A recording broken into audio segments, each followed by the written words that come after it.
the secondary market is available for this type of assets. That means you can buy and sell this type of securities at any point of time into the markets. Like we can say, when if you guys buy the shares of the any organizations, any company, you can buy it at any point of time, and you can sell it at the any point of time. That is the, we can say, marketable financial assets. That means the marketable financial assets, you can buy it in the primary market, and then you can sell it in the we can say in the secondary market. And now, what is meant by primary market and what is meant by secondary market?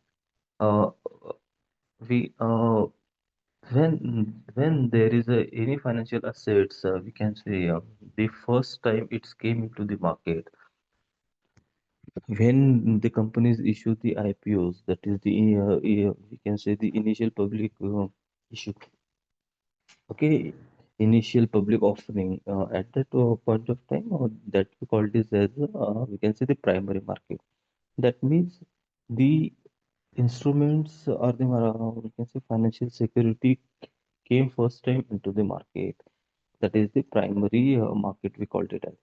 But if first time if I purchase the IPO of the any organizations, but the prices of the shares increases, now I want the return on my investment. Then what I do, I sell that same shares to the other investors, and I can we can say earn the profit on my investment.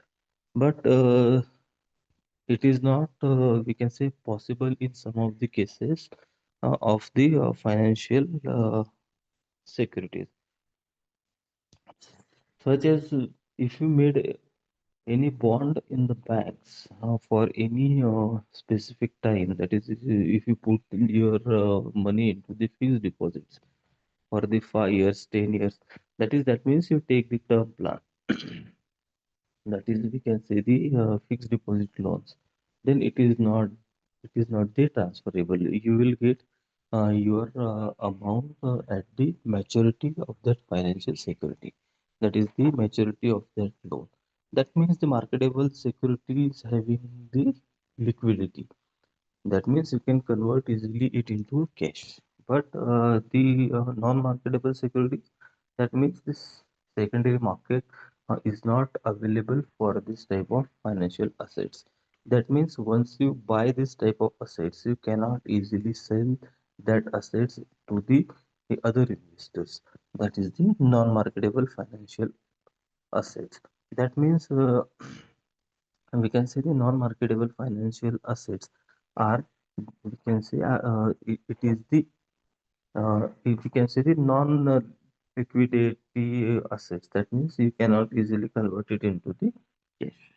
So we are going to understand what is meant by this marketable. What are the different we can say the examples of the marketable and the non-marketable financial assets. Okay, what are the advantages of the marketable assets and non-marketable assets? What are the disadvantages also?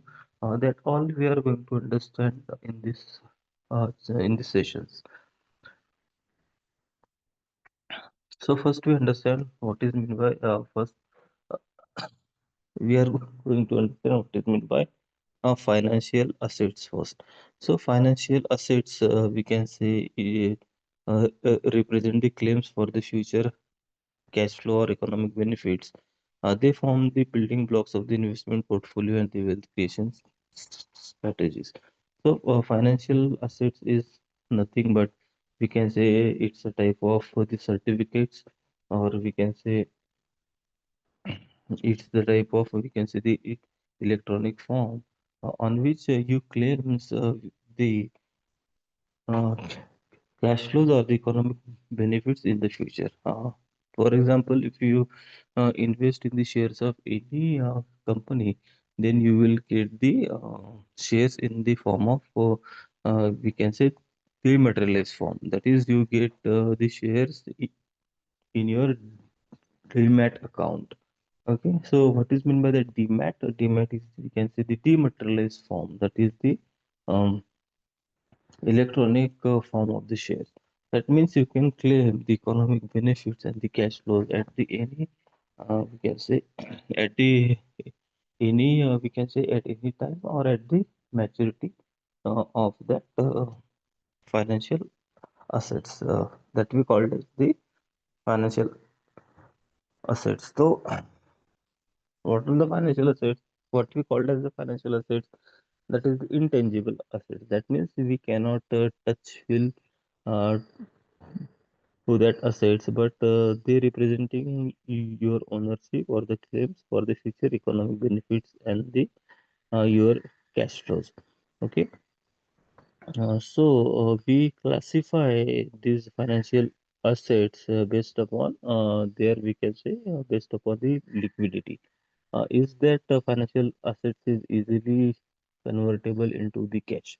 If the we can say the financial instrument is easily convertible into the cash, then we call it as the liquidate.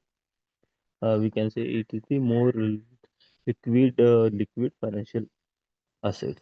And if we can say if we invest in the bonds or the fixed deposits. Okay, so these are the instrument we will provide you the cash at the end of their maturity. So that type of financial asset we call as the non-liquid assets. Also, we classify them based upon the risks associated with them.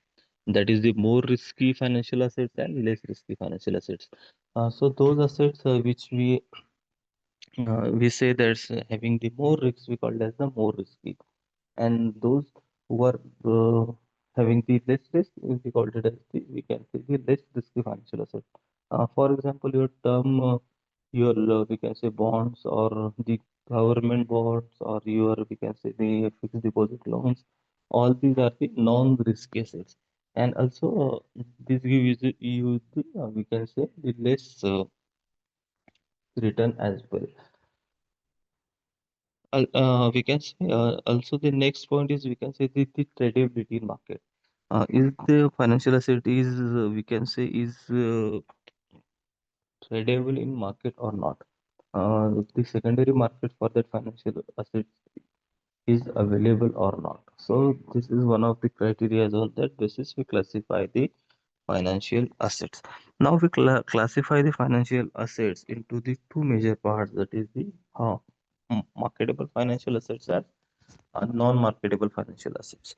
So we can say first we understand the marketable financial assets. The marketable financial assets are the securities that can be quickly bought and sold. That is the one point.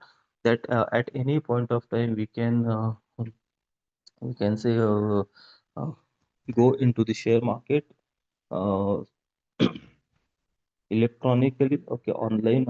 I can bought any type of we can say financial assets at any point of time. Okay, I can bought it and sold it at the any point of time, and establish the exchange, can say, over the counter markets with the minimum impact on their price. That means you can online at the any point of time you can sell or bought this type of marketable securities. That example that we call it as, we can say, the stocks, the shares of the any organizations, the we can say the forwards contract, futures contract, swaps contract, options contracts on the exchanges. So all these are the examples of the marketable financial assets that at any point of time we can bought it and sell it. So what are the key characteristics behind these financial assets? That's the marketable financial assets. So these financial assets are highly liquid and with the active secondary market. So we can easily convert whenever the investors require the cash. He wants to convert his financial assets into cash, so he can sell it at the any point of time, because the secondary market is available for such a type of financial assets.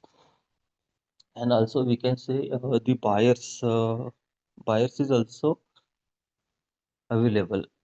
in the market, in the secondary market, and the price of this type of securities is we can say calculated based on the demand and supply of the we can say this type of financial assets. If the company is good, if their demand for their share uh, is in the market is very high, then automatically the prices of their share is we can say is on a higher level. So next one is the we can say the transparent the price mechanism. That means the prices is we can say fixed on the basis of the demand and supply. So that means the price mechanism is the transparent. There is no manipulation in the price of the shares of in the secondary market. It's a very transparent process. Low transaction cost because the we can say the transfer of the ownership is through the electronic form. So we can say and already the huge the we can say the millions of transactions happen every day in such a type of market. So the transaction cost is low. In we can say the marketable financial assets. The minimum time required to convert into the cash. So whenever the investor wants to cash, I can put the request to sell the stocks or the shares I have, and we can say as you go know the in the share market you can settle your trade in the time of T plus two. That means if I sell the marketable security on Monday, then definitely I will get the money on the up to the Wednesday. So it's we can say easily convertible into the cash. Now, what are the non-marketable financial assets? So these type of assets are not we can say we once we purchase such a type of financial assets then we will get the cash at the maturity of the financial assets. We cannot sell such a type of assets into the market because the secondary market is not available for such a type of financial assets. Again, if you guys have the, we can say, for example, if you guys have the 5 lakh rupees and you go to the banks and we can say in the fixed deposit for 5 years, you put your money, you made a bond. Okay. It is not the case then whenever you require the cash, you can sell the same bonds to the other investors. And you will get the we can say the lump sum amount, the face value at the end of the 5 years. It is so non-marketable securities are the financial assets, okay, that cannot be readily sold on a secondary market because we can say the secondary market is not available for such a type of financial assets. Uh, Often we can say the requiring investor to hold until the maturity or the redemption date. Whatever you decide at the start of your contract that on you will get all your money or the cash at the redemption date or or at the maturity date. So that such a type of financial assets are the non-liquid financial assets. That means you cannot convert such a type of assets easily into the cash. That means that means the non-marketable financial assets. These are the financial instrument is not we can say good for such a type of investors who frequently require the cash. Okay, so who do not require any cash for a longer period of time, he can we can say wait for a longer period of time. Such a type of investors can invest in the non-marketable financial assets. So I think risks associated with the marketable financial assets is more as compared to the non-marketable financial assets. So market is volatile for the we can say marketable financial assets as compared to non-marketable financial assets. So we will see the key characteristics of the non-marketable financial assets. That is the limited or no secondary market is available. Okay, so once you bought the financial assets, okay, so you need to wait till the date of the maturity because of the secondary market is not available for such a type of financial assets. And second one is difficult to price accurately. So as we know that we can say secondary market is not available, so the prices cannot be determined on the demand and supply basis. So it's difficult to price accurately. Next one is the high transaction cost when saleable. Okay, but at the any point of time, if you require the cash and you must want the cash, if you want to, we can say break the contract or break your bond, then at that point of time you have to pay the higher transaction cost. Okay, if you want to convert your financial assets into the cash, that require the higher transaction cost, or you may lose your return on such a type of non-marketable financial assets. Next one is the extended time needed to liquidate. That means you have to wait till the maturity date to convert your financial assets into the cash. Okay. Now, what are the common examples of the non-marketable financial assets? I already told you that is the saving bonds. Okay, whenever you, I think all you are aware about the fixed deposit saving bonds. Okay, now next one is we can say the limited partner interest certificate of deposit or the non-transferable insurance contract. Okay, so whenever you bought any insurance for your home, bikes, or whatever it may be, so it is a non-transferable because you bought it for we can say your entity, your we can say the life. So such a type of contract is a non we can say a transferable contract. Now, what is the basic difference between marketable and non-marketable financial assets that we are going to understand? Now, first one is the valuation. That is, the marketable assets have constantly fluctuating market determines the prices. That means, uh, in case of the marketable financial assets, their value is calculated based upon the demand and supply into the market. Okay. And we can say the valuations or the non-marketable assets are typically valued at the we can say at the face value or at the book value. That means at the start of your contract. That means the valuations of both the type of the financial assets are we can say a differ because in one case it is depend upon the market conditions, that is demand and supply, and in second case it is decided at the start of the contract. Now next one is the risk profile. Okay, so marketable assets face the price volatility. That means if the market conditions is not going well, if we find because of some of the factors the market is uncertain, then in that case, the prices of your financial assets may goes down. That means you may have the huge losses.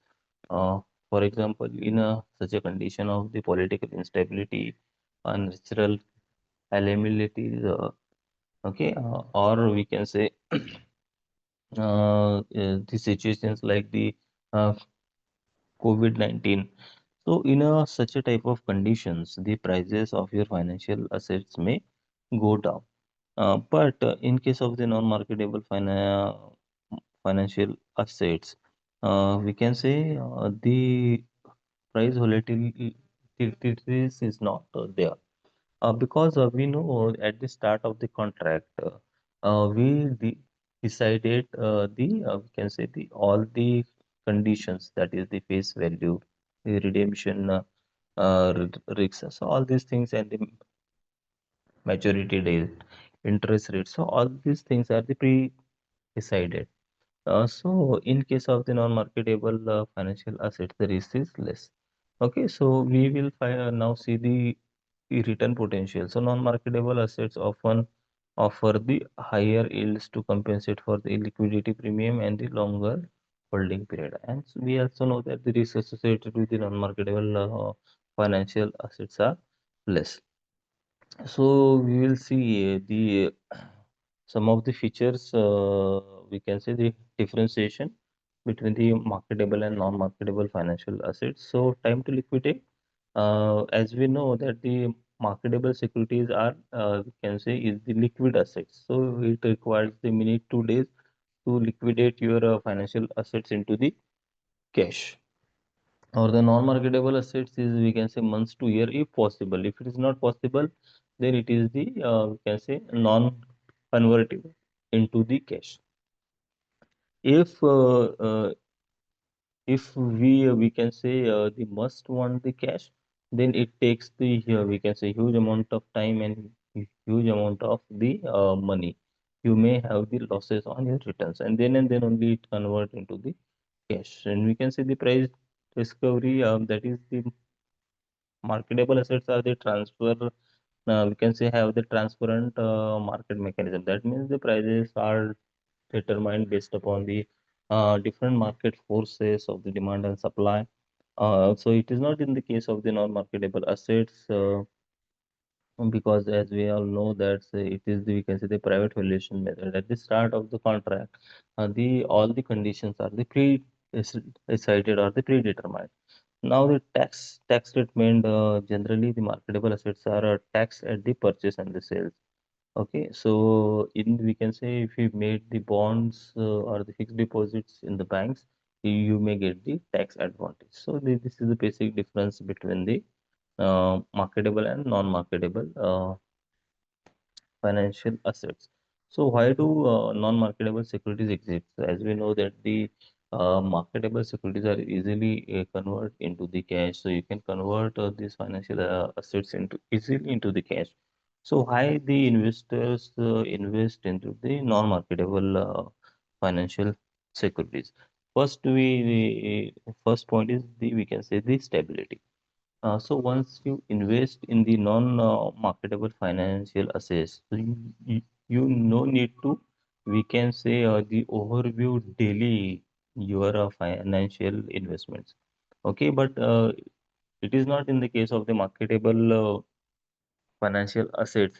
As we all know that it's the volatile market. That is the, we can say, the price risk associated whenever there is a, we can say, the changes in some of the investment environment.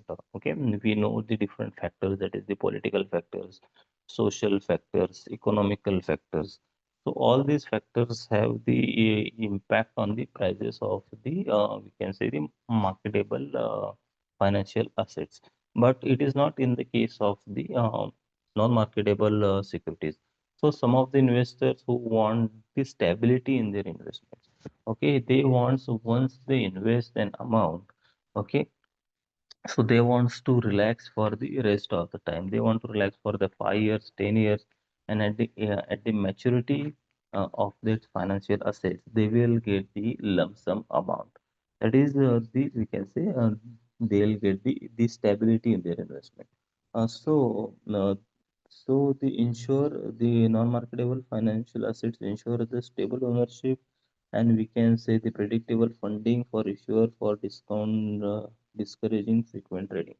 Okay, so the investors, we can say, gets the stability, and that's why they invest in the non-marketable financial securities. Now we can say the value propositions.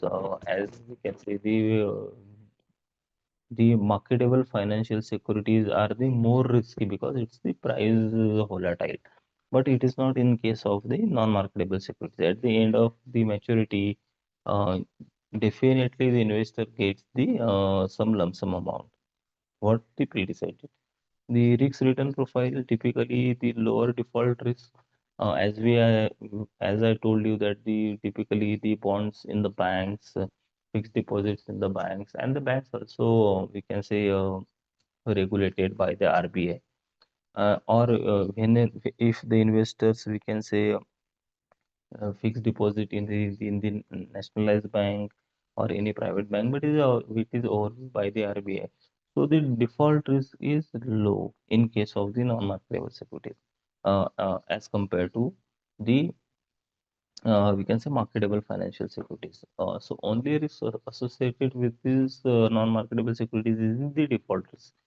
If the entity or the organizations whom with you we can say made the we can say contract or the non-marketable securities, okay, if they have, their financial condition is not so good, they are not in a position to pay you the lump sum amount at the maturity of your non-marketable securities.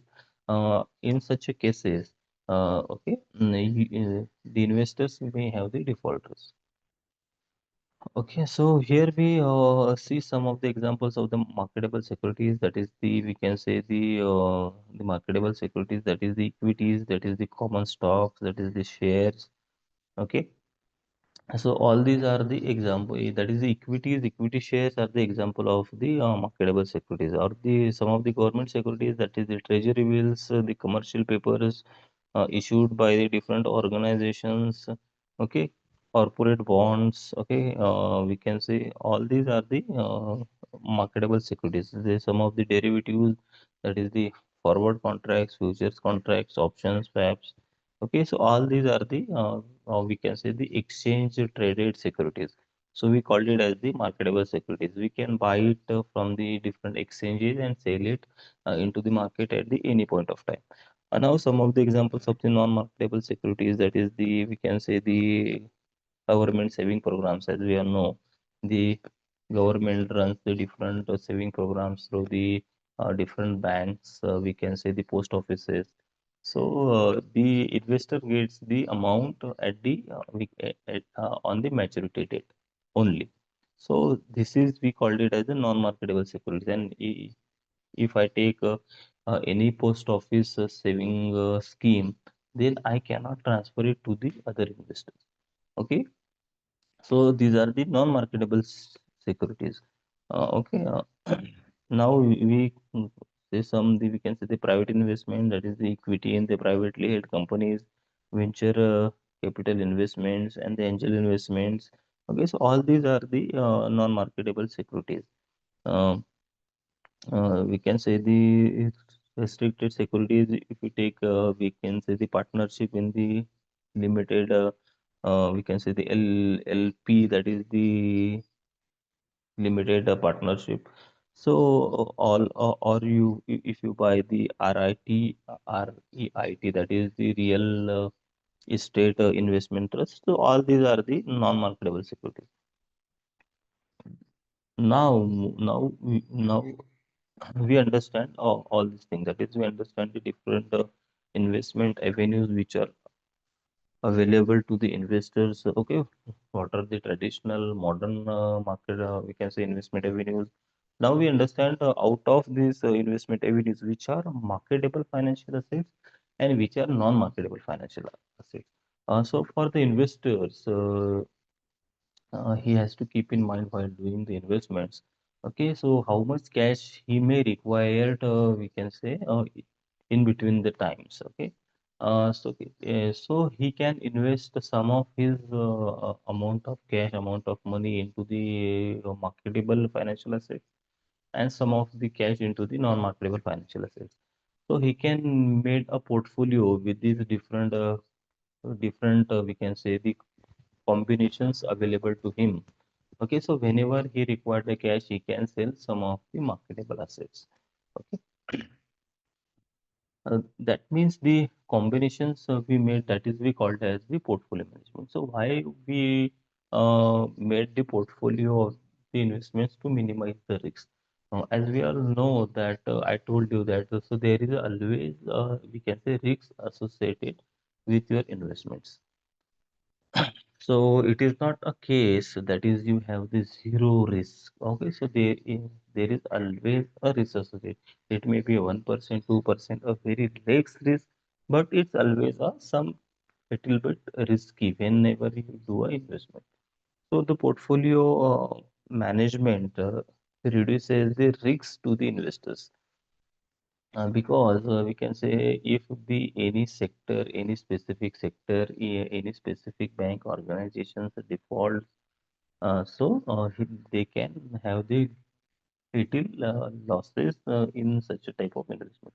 So they can continuously earn the return on their other investments if they made the portfolio. If you invest your all the money into the one sector in the one organization and therefore one organization default, then you may lose all your money. But if you invest in the different, we can say sectors, different investment avenues, different options, different, we can say the marketable and the non-marketable assets, security. Then, if this something happens in one sector, your other investment is secure. So that's why the investors made the portfolio, and that's why the portfolio management is very important in the, we can say, from the investment point of view. So what is meant by portfolio? That we are going to understand, that is portfolio management is a very systematic and the strategic process in which of the we can say select, monitor, and adjust the mix of investment to meet the specified financial objectives while managing the risk exposure. As we know that I told you in the last session, the investment process start with the we can say the by setting the financial objectives or by setting the goals. That is the, we can say, the main part of the we can say the investment process. Okay, so to achieve that goal or that financial objective, first you need to, what you need to do, first you need to, we can say we can say analyze the market. On that basis, what we can say the money you require at what time. Okay, and accordingly you select and you monitor and you adjust the mix of investment. Okay, you allocate your money in the different we can say the investment avenues, and then you made a, we can say, a strong portfolio with the different investments. So that's what we called as the portfolio management. Okay, so what are the core elements of the portfolio management? That is the asset selections and allocation. Okay, if you have, if you guys have the 10 lakh rupees, okay, first what you do, you select the different assets. Okay, you may select the we can say the shares of Infosys. You may select the share of the Reliance. You may select the share of some pharmaceutical companies. You may select the shares of some automobile companies. You may select the shares of any software companies. That means these are the different sectors. If the slowdown comes into the one sector, your other investments are safe. So we allocate the amount we have to the different sectors and we select the different assets. So it is the, you can see, the core element of the portfolio management. Next one is the we can say the risk assessment and risk mitigation. That means while doing the allocation of the funds to the different investment avenues, the investors has to analyze the risk associated with that investments. Okay, and we mitigate the risk. If we find out that the any of the stock is not going well, or if we analyze that in upcoming 6 months or the 1 year, the market condition of any of the sectors is not well, then you can take out the investment and put your amount into the other sector. Okay, so and continuously monitor the performance and evaluations.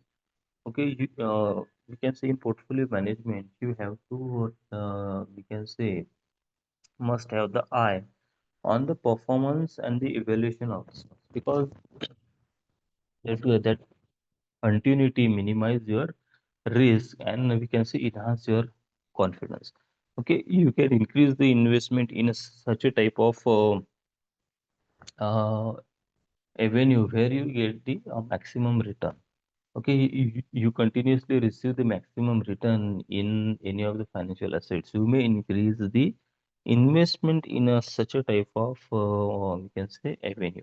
But if you find that continuously that the sum of the financial assets you use the continuous losses, then you can take out your money and you never invest in such a type of avenues. Okay, so that is we get the performance monitoring and evaluations. Okay, the if you see in the diagram, the two financial experts, they are analyzing the trends. We can say draw the graphs, and by using these graphs and charts, they are analyzing which financial assets performing well, which financial performance is not performing good. So all these things comes into the performance monitoring and evaluations.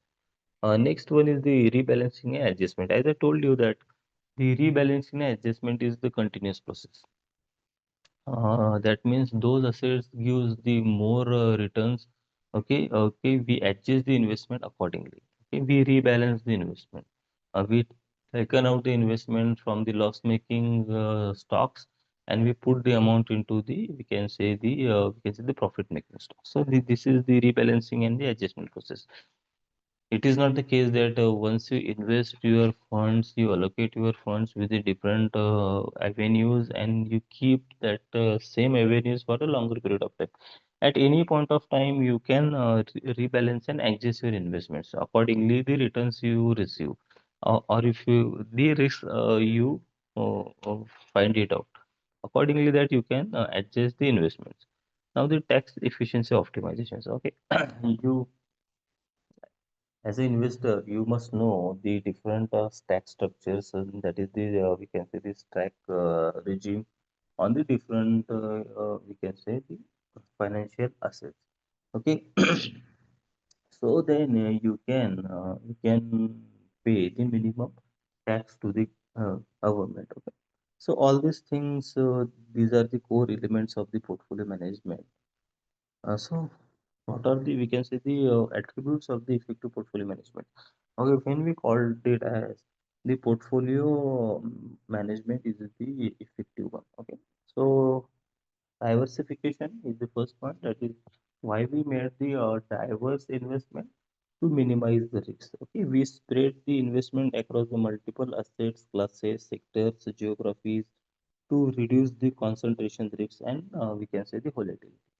Okay, so that's why the investors made the diverse investment. If there is a slowdown or breakdown in the any of the sectors, they continuously receive the return of the other sectors. So diversification is the core element we can say of the portfolio management. Now, second one is the asset allocation. That is the funds or the money the investor has. He he need to do we can say a strategic distribution of investments. Okay. Accordingly, the investor risk tolerance, that is the time horizon and financial objectives. As I told you yesterday, that is the different investor has the different risk tolerance. That is the emotional tolerance, psychological tolerance, and the financial tolerance. Also, he has the certain time limits up to which time he requires the we can say how much amount. So according to that, he can allocate the assets. Continuous monitoring is we can say the one of the most important aspects of the portfolio management, the regular assessments of the portfolio performance against the benchmark, that is your objectives, and the rebalancing to maintain the target allocation. So it is, we can say, the important part, that is the continuous monitoring the performance of your stocks. Now, second one is we can say the what are the qualitative and the quantitative measures. So first we see the qualitative measure, that is the transparency in decision making. So the portfolio management, so your decision should be transparent, no biases or no manipulation um, in your decision making. Discipline investment process, you must follow the discipline investment process. You can see the consistency in approach and the adaptability to changing the market conditions. So yeah, so all these are the qualitative attributes. So now what I mean by the quantitative measures, that is the risk adjusted returns. Okay. There is adjusted return. That means your allocation of the funds must be according to the risk associated with the different investment. Now, next one is we can see the downside projection metrics, that is the correlation analysis. So all these are the advanced tools. Okay, so we will see is in the upcoming syllabus all these qualitative measures also. Now, what is the significance of the portfolio management? If you made the good portfolio, okay, uh, then you can minimize the risk. You can, we can say, increase the return on your investments. So we will see the what are the major significance, that is the behavioral management. Okay, if the investors made the good portfolio, okay, so he can, we can say, calmly, patiently take the different decisions. Okay, so in, we can say, the portfolio management helps the investors to manage his behavior. That it helps the investor to avoid the emotional decision during the market volatility, or to providing the structural framework based upon the long-term objectives rather than the short-term market moments. And that means the investor is doing, we can say, a good portfolio, then he has no emotional breakdown. Okay, or we can say the psychological breakdown. He can, we can say, behave. He can take all the decisions very patiently and calmly. Now we can see the wealth accumulation. So if the investors made the good portfolio, automatically his wealth increases because he will get the good returns on the investments. So wealth accumulations, it is one of the, we can say, the most significant significance of the portfolio management. And to create the wealth, to accumulate the wealth, the investors are doing the investments. It is the one of the major objectives also of the, we can say, the investments. Now next one is the goal achievement. As we all know that the at the start of the investment, the investor set the goals. He set the financial objectives, and accordingly that he'll, if he made the portfolio, then definitely he achieves the goals in the upcoming times. So these are the significance of the portfolio management. Now we'll see the portfolio management process. Okay. So what is the portfolio process of the portfolio management? That is, first point is define the investment objectives and the constraint. That already this process actually we see, that is the, we can say, the investment process. So is near about the same process, that is the define the investment objectives and the constraint, develop the investment policy. How any investor develop the investment policy? He first analyze the market, observe the market, and he develop the investment policy, then formulate the asset allocation, security selection. Then he made the documents of the security selections and then he implemented strategy, he implement the plan, and then he continuously monitor, review, and evaluate. And if you want to rebalance something, he can rebalance his investment. So this is all the portfolio management process, that is the define investment objectives and constraint. The next one is develop investment policy statement, formulate the asset allocation and security analysis, security selection, implement investment strategy, monitor, evaluate, and rebalance. Uh, Now, next one is, we can say, the portfolio management is not, we can say, not the linear, but it's the cyclic process.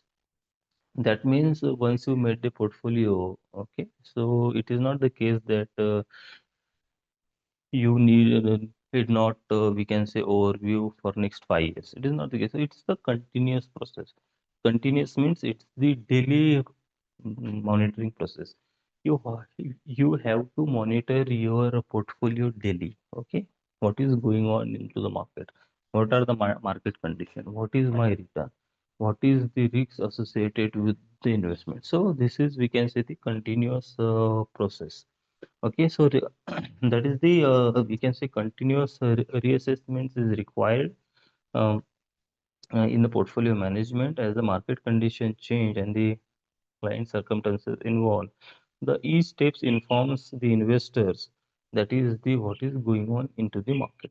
Okay, so we can say, while doing the investment, okay, we have some of the questions in the mind.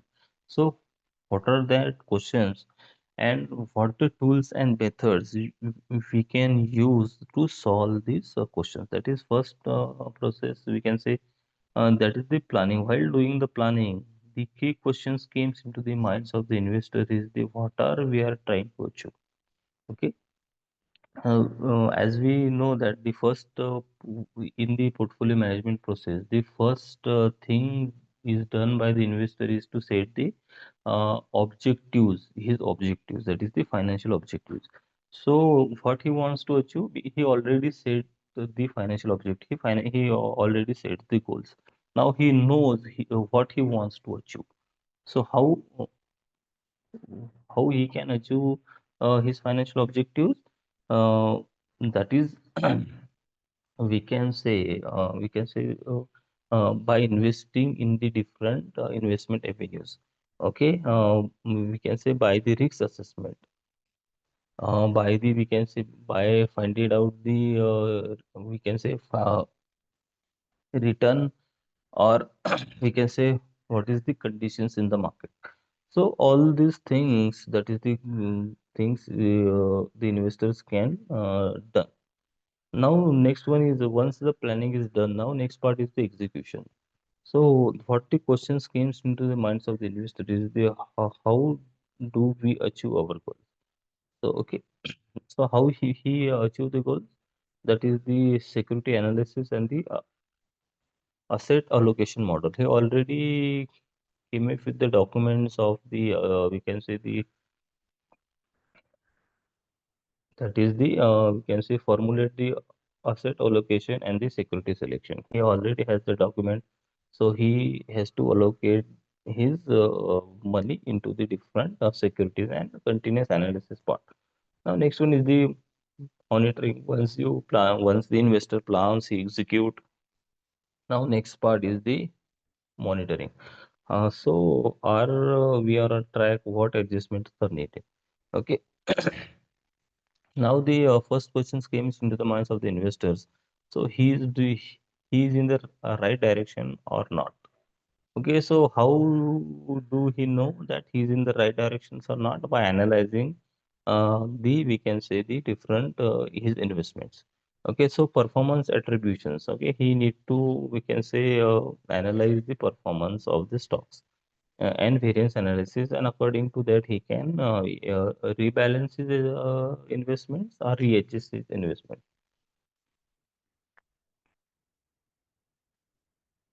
Now next one is, as we all are the students of the finance.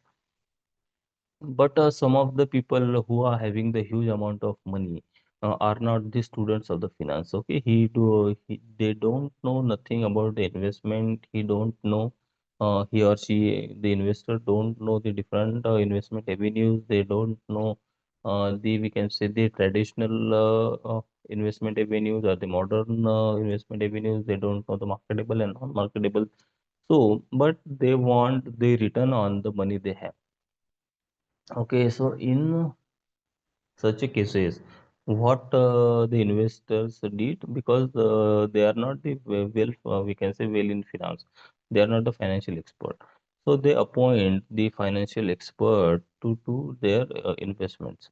Okay, so that financial expert, we called it as the financial, we can say the portfolio manager. The portfolio manager is the uh, qualified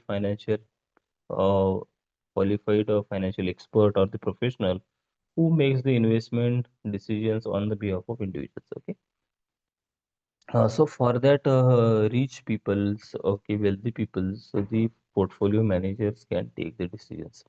He can formulate the, we can say, the portfolio by analyzing the market conditions, by analyzing the different avenues, and or the same work the financial expert can do for the different institutions or the funds to achieve the specific financial objectives, and that financial expert professional, we called it as the portfolio managers. Okay. So what are the types of portfolio managers? That is the uh, institutionals, we can say institutional portfolio managers, mutual fund portfolio managers, and the wealth, we can say, the wealth management. So who are these, we can say, institutional portfolio managers? That is, they manage the funds of the pension funds, the endowment, and the foundations. So, okay. So the pension funds received by the government or the funds received in the insurance organizations. So all these funds that is the invested by the investors. So the companies reinvest their funds into the we can say different into different portfolios. Okay, they invest in share markets, they invest in the different organizations, they invest in the bond. Okay, so the portfolio manager who takes the decisions that is for the maximum return on it. Okay, and the difference between between the returns, that is the return the organization receive and the return they provides to their investor, that difference is there. We can say is the profit of that institutions. Okay. Okay, same in the case of the mutual fund. So mutual fund is a concept that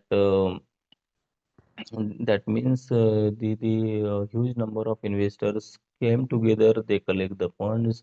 Okay, they mutually collect the funds. Now the collected fund is invested by one of the financial expert that or the fund manager that we called as the portfolio managers.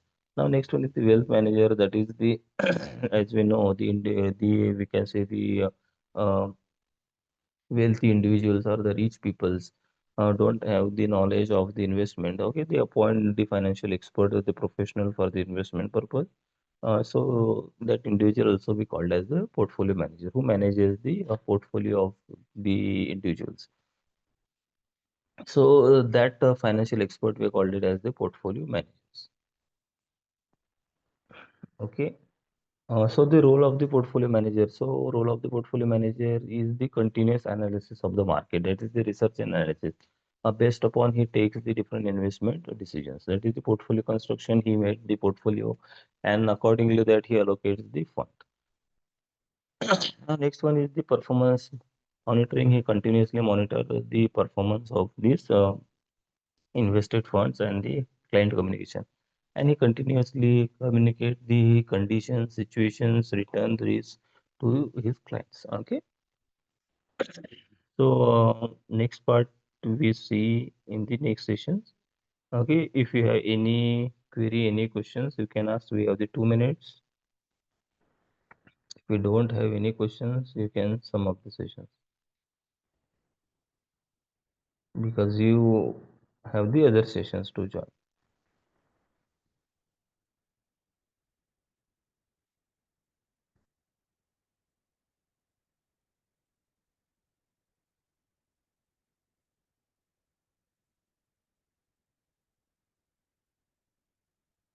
Okay. If you don't have any questions, you can leave the sessions.